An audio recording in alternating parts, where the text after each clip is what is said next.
Bad Times at the El Royale is very much the definition of a passion project. I wrote it for myself. It's that adage in screenwriting, just write what you want to see. And I just went and locked myself in a hotel room in November of 2016 and just wrote the movie that I wanted to see. I think it started from a place of love of film noir, love of crime fiction, love of classic movies, ensemble movies where you don't quite know who the protagonist is, and you get to see a bunch of movie stars in a very small space. And so I went and wrote that movie, and then went and convinced Fox to let me make that movie, and now here we are. The hotel is half in California and half in Nevada, and so we planned our design around that. We would research facts about California, research facts about Nevada, and say, okay, we don't want this to just be arbitrary. There's a difference between a hotel in California and there's a difference between a hotel in Nevada. They're not the same. So let's see if we can figure out a way to honor each state and honor not just the cosmetic differences of each state, but each of those states serves a very different purpose in our country. And they have, and certainly in 1969, they were very different. The movie is set in 1969, and the hotel has seen better days. We make a point that it was a very hustling and bustling hotel in the early 60s, and now it has fallen on hard times, and our story begins there. I like to say that the music of the movie is the eighth character of the movie.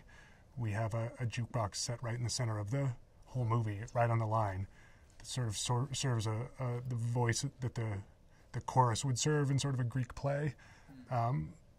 And so I built the movie around that, and it was one of the most fun parts of the job, is to pick the songs and then design scenes around them.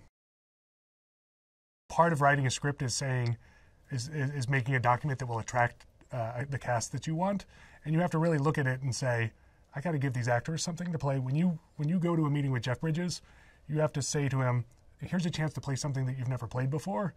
And it's really hard when you have the career that Jeff Bridges has had to come up with something. So part of that is making sure all your characters have complicated stories. And that's part of what we're trying to say with the El Royale. No one is who they appear.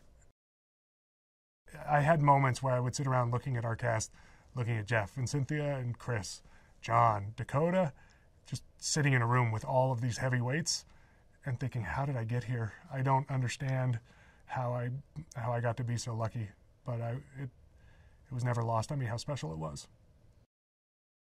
When you look at Seamus's work, his work is always fearless, and yet somehow feels classic at the same time.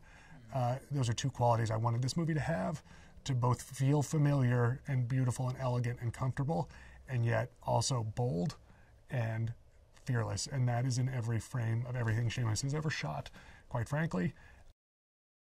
Bad Times at the El Royale was designed to play in theaters. We're shooting it anamorphic on film for that reason. I love movie theaters.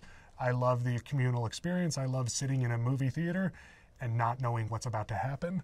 And that, as much as anything, that's what I wanted to do with Bad Times. I wanted to feel that feeling when you're sitting next to somebody in a theater that you've never met before, and yet you both realize you don't know where this movie's going to go. When you hear a stranger sitting next to you laugh at the same thing that you're laughing in, there's a connection that is made that you can't replicate in your living room. Like it is as much about that as it is about the story. And I think Bad Times is aggressively about trying to give the theater goer that experience.